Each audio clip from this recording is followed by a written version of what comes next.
वाङ्मय में कहा गया है, जो जीवेव बियाणाई अजीवेव बियाणई जीवा जीवे बियाणंतो सोहु नाहि संजम।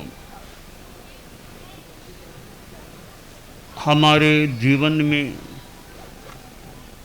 ज्ञान का बहुत महत्व है और सम्यक ज्ञान उसका अति महत्व है। एक पक्ष है ज्ञान, तो दूसरा एक जीवन का पार्ट है चारित्र, आचरण, संस्कार। ज्ञान के अभाव में भी आदमी चाहे अनचाहे गलतियां कर सकता है। तो अज्ञान एक कारण है अपराध का, हिंसा का, गलतियों का। और अज्ञान एक प्रकार से दुख है, अज्ञान एक प्रकार से अंधकार है। अज्ञानम खलु कष्टम क्रोधादिभ्योऽपि सर्व पापेभ्यः अर्थम हित महितं वा न वेत्ति येनावृतो लोकः। अज्ञान कष्ट है, गुस्सा, अहंकार आदि पाप हैं, पर इन पापों से भी एक बड़ा कष्ट का विषय अज्ञान है। क्योंकि अज्ञान के कारण, ज्ञान के आवरण के कारण, अज्ञान के आवरण के कारण आदमी अपने हित और अहित का भी बोध नहीं कर पाता है। इसलिए हमें अपने जीवन में सम्यक ज्ञान का विकास करने का प्रयास करना चाहिए। तत्वज्ञान की बातें हम जान लेते हैं तो हमें कुछ रास्ता मिल सकता है। छोटी छोटी तत्वज्ञान की बातें, जीव अजीव, पुण्य पाप आदि आदि की बातें जब अच्छी तरह समझ में आ जाती हैं तो फिर आदमी चारित्र की दिशा में अच्छी गति भी कर सकता है। इसलिए हमें ज्ञान अर्जित करना चाहिए।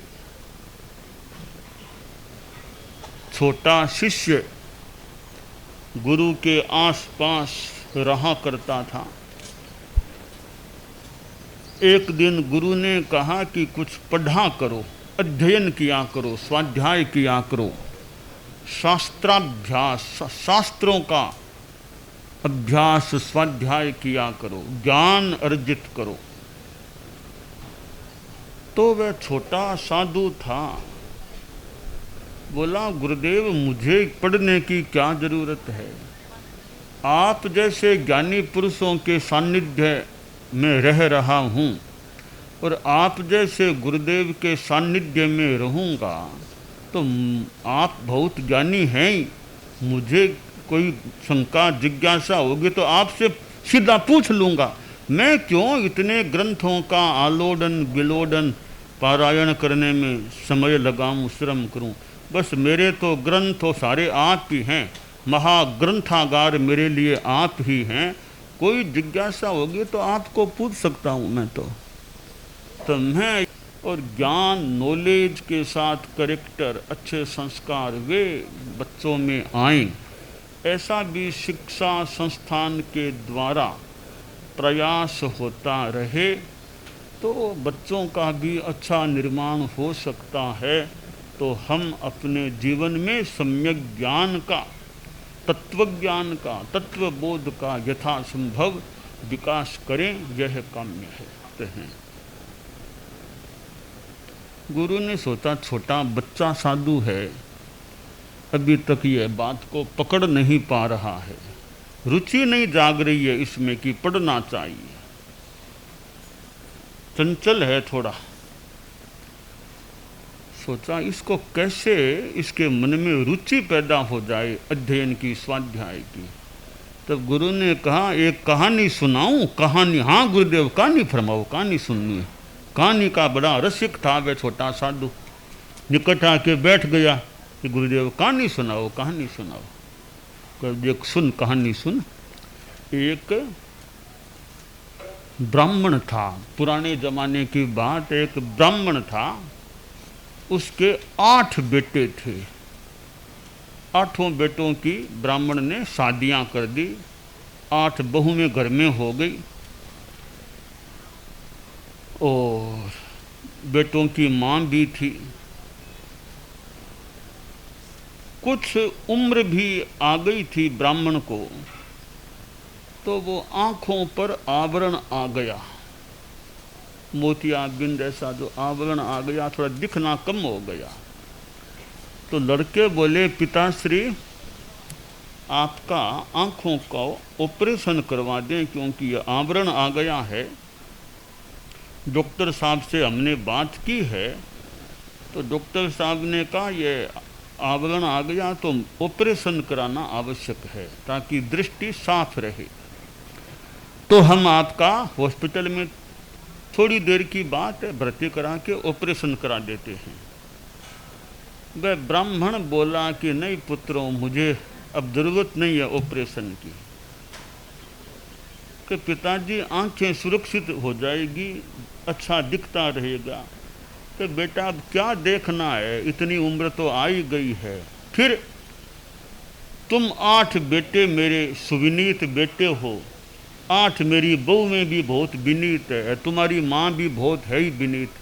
तो 8 8 16 16 2 यानी 8 8 हो गए 16। तो तुम्हारी माँ 17 17 दूना 34, ये 34 आंखें तुम लोगों की है, वे मेरी ही तो है, तुम सब मेरी सेवा करने वाले हो। तो मेरे 2 आंखें नहीं भी रही तो कोई बात नहीं, 34 आंखें तो मेरे पास है ही। 8 8 1 यूँ 17 दूना 34 आंखें हैं।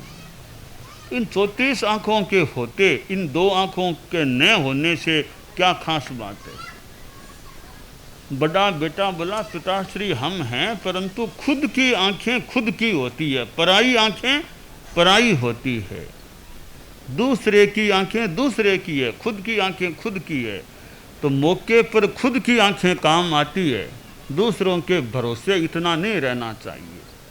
आप ऑपरेशन करा लो तो आंखें ठीक रहे। कि नहीं बेटा कोई ज़रूरत नहीं है, कोई ज़रूरत नहीं है, मनाही कर दी। अब बात का मन नहीं था तो पुत्रों ने सोचा एक बार बात को बंद कर दें, 6-7 महीना बाद फिर बात, अभी एक बार मन नहीं है पिताजी का, ज़्यादा दबाव नहीं डालना चाहिए, तो बात बंद कर दी। 1-2 महीने बीते। देख वो शिष्य को गुरु बता रहे हैं, 1-2 महीनों के बाद कोई त्योहार आया, जैसे राखी पूनम ऐसा आता है, तो बहुएं 8 अपने अपने पीहर चली गई। वो भाइयों के राखी बांधने के लिए सब 8 ही बहुएं पीहर चली गई। 8 बेटे थे, वो भी थोड़ा त्योहार का दिन था तो अपने बाजार में और में लग गए थे, उधर चले गए थे। अब घर में वह ब्राह्मण और वो बेटों की माँ ब्राह्मणी 2 थे। अब आपदा विपदा कभी वो हो जाती है, हो सकती है। अचानक कोई ऐसा कुछ घटित हुआ, घर में आग लग गई, ब्राह्मण के घर में आग लग गई। तो वो आग, वो ब्राह्मण कमरे में बैठा था, कमरे की ओर आग आने लगी। अब ब्राह्मणी थी, उसने देखा रे आग लग गई, उसने अपना गहना और सारा खास सामान था वो इकट्ठा किया और फटाफट गहना सामान को बाहर निकाला और खुद भी बाहर निकल गई। इधर आग वो उस कमरे की ओर ज़्यादा लगी गई जहाँ वो ब्राह्मण सोया हुआ था। देखा रे अब दिखना बंद हो चुका था, ताप आ रहा है, ताप अब किधर जाऊं कहाँ जाऊं दिख नहीं रहा था, तो अनुमान से बेचारा उठा जाने लगा, जिधर आग थी उधर ही पांव रख दिया। आखिर आग में जल गया, जल भुन गया, सारा शरीर जल गया, प्राणांत हो गया। इधर पुत्रों को किसी ने कहा घर में आग लगी, आग लगी, तो बेचारे आठों बेटे दौड़ते दौड़ते से आए। देखा माँ तो बाहर खड़ी थी, कुछ सामान था। बोला माँ क्या हुआ? कि बेटा वो आग लग गई है। तो चिंता की ज़्यादा बात नहीं है, मैंने गहना और खास खास सामान तो निकाल लिया है। तो लड़कों ने इधर उधर देखा, कहा माँ बापूजी कहाँ है? अरे बेटा उनको तो मैं भूल ही गई। तो थोड़ा अंदर देखा तो बापूजी का तो काम एकदम वो मानो वो सारा ही काम हो गया खत्म, देहांत ही हो गया था। तब गुरु ने कहा देखो वो ब्राह्मण था ना, दूसरों के भरोसे रह गया कि बेटे हैं बहुएं हैं, उनकी आंखें बेटों की माँ, सबकी आंखें मेरी ही तो है। एंड टाइम पर किसी की आंख काम नहीं आई, खुद की आंखें थी नहीं। खुद की आंखें ठीक होती तो संभव है निकल करके बाहर चला जाता, तो खुद की आंखें थी नहीं, औरों के भरोसे रह गया, तो आखिर उसका प्राणांत हो गया। इसलिए वत्स खुद का ज्ञान कई बार खुद के काम आता है, इसलिए तुमको पढ़ना चाहिए, अध्ययन करना चाहिए। अब वो छोटा साधु समझ गया कि हाँ गुरुदेव के बात तो ठीक है। बोला गुरुदेव ठीक है, अब मैं आज दोपहर से ही आप जैसा फरमाओगे वो अध्ययन करना सीखना अब शुरू कर देने का भाव है। अब वो चेला थोड़ा जागरूक हो गया और गुरु भी थोड़ा प्रेरणा देते रहते, सिखाते रहते। तो बच्चे छोटे साधु ने पढ़ना शुरू किया, तो पढ़ते पढ़ते पढ़ते काफ़ी अच्छा बहुश्रुत एक साधु बन गया। तो ज्ञान का अपना महत्व है। ज्ञान असी, ज्ञान एक प्रकार की तलवार है, ज्ञान एक प्रकार की अग्नि है। ज्ञानाग्नि से अंधकार को दूर किया जा सकता है, ज्ञान असी से अंधकार रूपी अज्ञान को छेदा जा सकता है। तो हमारे जीवन में सम्यक ज्ञान का विकास होना चाहिए। छोटे साधु को एक बोध मिल गया। हमारे मुनि मृदु बैठे हैं, कभी बहुत छोटे साधु ही थे, दीक्षा ली तब करीब करीब 9 वर्ष के, लगभग 9 वर्ष के मुनि थे। अब दीक्षा लिए भी 17 वर्ष तो पूरे हो चुके हैं। बैसाख पूर्णिमा को 17 वर्ष पूरे हो चुके हैं। छोटे 9 वर्ष के छोटा साधु था 9 वर्ष का, और अब 17 वर्ष बीत गए, तो 17 और यानी 26 वर्ष पार हो चुके हैं।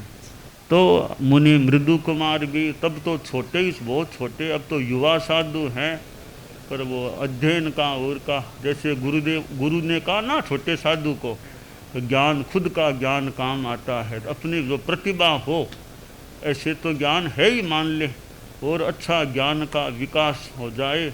बहुश्रुत साधु हैं, विद्वत शिरोमणि, हाँ पढ़ते पढ़ते कभी कि विद्वत शिरोमणि बन सके। बहुश्रुत शब्द है, वैसे वो भी अच्छा है, विद्वत शिरोमणि ही, तो थोड़ा वो अच्छा है। और बहुत अच्छे काम करते रहें, साथ में ज्ञान का भी जितना मन को लगा करके, जितना टाइम बैठे तो ज्ञान के क्षेत्र में भी आगे बढ़े। तो वो जैसे छोटा साधु था, तो आचार्य श्री महाप्रज्ञ जी के पास दीक्षित हुए थे मुनि मृदु, छोटे से साधु थे, आचार्य श्री के पास, हमारे पास यहाँ मतलब रहा करते थे, अब भी हमारे आस पास यूँ रहते हैं। तो वो छोटे साधु को जो गुरुदेव ने जो संदेश दिया, शिक्षण दिया कि अपना ज्ञान अपने काम आता है, इसलिए ज्ञान का निधान, ज्ञान का खजाना भरा हुआ रहे, ऐसा प्रयास करना चाहिए। आचार्य जी विराजमान थे, पश्चिम रात्रि का समय था और साधु सभा जुड़ी हुई थी, संत बैठे थे। आचार्य जी यदा कदा तत्वज्ञान के प्रश्न पूछना बताना ऐसा क्रम भी चलता रहता था आचार्य जी के सानिध्य में। तो एक बार आचार्य जी ने संतों से शिक्षा सीख देते हुए फरमाया कि संतों, तुम लोग तत्वज्ञान का विकास करो, तत्वज्ञान को पढ़ो, तत्वज्ञान का विकास करो। वही बात भी आप जैसे गुरुदेव, वो गुरुदेव के विराजे हुए, तो गुरुदेव ने स्वयं ही फरमा दिया कि तुम लोग तत्वज्ञान का विकास करो, हम सदा थोड़े ही बैठे रहेंगे, आज हम हैं, सदा थोड़े ही बैठे रहेंगे, इसलिए तुम लोग तत्वज्ञान का विकास करो। तो यह एक शिक्षा जो गुरु की है कि ज्ञान का, तत्वज्ञान का विकास होना चाहिए। तो यह स्वाध्याय के द्वारा हमारा ज्ञान का विकास हो सकता है। स्वाध्याय में मन लगा लिया जाए और थोड़ा गहराई में बैठने का प्रयास हो तो स्वाध्याय से भी बहुत एक कर्म निर्जरा का कार्य भी हो सकता है, अच्छा एक प्रकाश प्राप्त हो सकता है, फिर खुद की प्रज्ञा चेतना हो और वह निर्मल हो जाए तो अच्छी अच्छी बातें पकड़ में आ सकती है, समझ में आ सकती है। तो यह हमारे संत लोगों के लिए भी एक बात है कि कैसे जितना टाइम मिल सके, और भी अनेक काम हो सकते हैं, जितना समय मिले ज्ञान के विकास का प्रयास करना चाहिए। और आज तो इतनी सुविधा है, इतने ग्रंथ छपे हुए मिलते हैं, और भी कहीं कोई साधन काम आ जाए तो आज तो ज्ञान प्राप्ति की बड़ी सुविधा भी है। और ज़्यादा सुविधा है फिर आदमी उसका इतना उपयोग ही न करे तो अलग बात है। वरना प्राचीन काल में हो सकता है साधन सीमित हों, पर सीमित साधनों में भी कितने लोग ज्ञानी बन गए हैं। थोड़े से सीमित साधन, लिखे हुए ग्रंथ, प्रतियां आदि पास में, उनसे पढ़ कर भी कितने विद्वान ज्ञानी बन सकते हैं। और अब कितनी किताबें हैं, और भी साधन हो सकते हैं। तो कैसे सद्ज्ञान, सम्यक ज्ञान का विकास हो, इस पर यथासंभव ध्यान देकर के संतों को, साधियों को, औरों को भी ज्ञान का विकास हो, ऐसा प्रयत्न करना चाहिए। ज्ञान के साथ फिर करेक्टर, चरित्र, वो भी अच्छा रहे। ये शिक्षा संस्थान जो हैं, शिक्षालय हैं, यहाँ ज्ञान दिया जाना, लिया जाना, इस रूप में यह स्थान है। तो यह भी ज्ञान आदान प्रदान का जो स्थान है, और ज्ञान, नॉलेज के साथ करेक्टर, अच्छे संस्कार वे बच्चों में आएं, ऐसा भी शिक्षा संस्थान के द्वारा प्रयास होता रहे तो बच्चों का भी अच्छा निर्माण हो सकता है। तो हम अपने जीवन में सम्यक ज्ञान का, तत्वज्ञान का, तत्वबोध का यथासंभव विकास करें, यह काम्य है। हम सिद्ध योगी आचार्य श्री महाप्रज्ञ से प्रेक्षा ध्यान का एक प्रयोग करें। आपको एक प्रयोग कराया जा रहे हैं श्वास प्रेक्षा का। 5 सेकंड में श्वास लेना है, 5 सेकंड भीतर रोकना है, और 5 सेकंड रेचन करना है, और 5 सेकंड बाहर रोकना है। इस प्रकार 20 सेकंड में एक श्वास। सावधान रहे, श्वास भरे, भीतर रोके, रेचन करे, बाहर रोके, श्वास भरे, भीतर रोके, रेचन करे, बाहर रोके, श्वास भरे, भीतर रोके, रेचन करे, बाहर रोके, श्वास भरे, भीतर रोके, रेचन करे, बाहर रोके, श्वास भरे, भीतर रोके, रेचन करे, बाहर रोके, श्वास भरे, भीतर रोके, रेचन करे, बाहर रोके, श्वास भरे। प्रयोग संपन्न। तो ये ध्यान के बहुत छोटे प्रयोग कराए हैं और इनका स्वयं बार बार अभ्यास करें तो एक अच्छा अभ्यास हो सकता है। ओम आर्षम।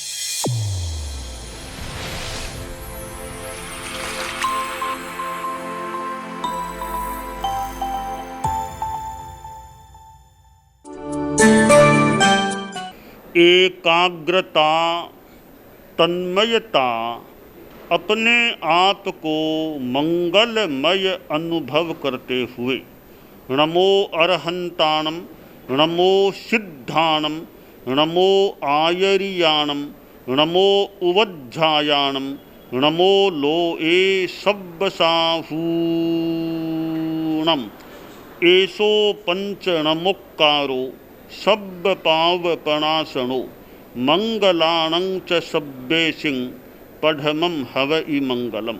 चत्तारि मंगलम, अरहंता मंगलम, सिद्धा मंगलम, साहू मंगलम, केवलिपन्नत्तो धम्मो मंगलम। चत्तारि लोगुत्तमा, अरहंता लोगुत्तमा, सिद्धा लोगुत्तमा, साहू लोगुत्तमा, केवलिपन्नत्तो धम्मो लोगुत्तमो। चत्तारि शरणं पवज्जामि, अरहन्ते शरणं पवज्जामि, सिद्धे शरणं पवज्जामि, साहू शरणं पवज्जामि, केवलिपन्नत्तं धम्मं शरणं पवज्जामि।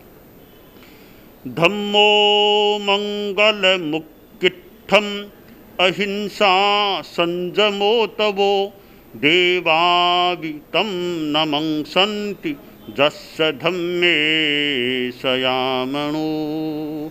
च इत्ता भारहं वासं चक्रवट्टी महिद्धिओ, सन्ति सन्ति करे लोए पत्तो गइमणुत्तरम्। देवदानव गंधर्वा जक्ष रक्षस किन्नरा, बंभयारिं नमंसन्ति दुक्करं जे करन्ति तम्। मंगलं भगवान् वीरो, मंगलं गौतमो गणी, मंगलं स्थूलभद्राद्यः जैनधर्मोऽस्तु मंगलम्। मंगलं मतिमान् भिक्षुः, मंगलं भारमल्लकः, मंगलं रायचन्द्राद्या, मंगलं तुलसी गुरुः, महाप्रज्ञोस्तु मंगलम, तेरा पंथोस्तु मंगलम।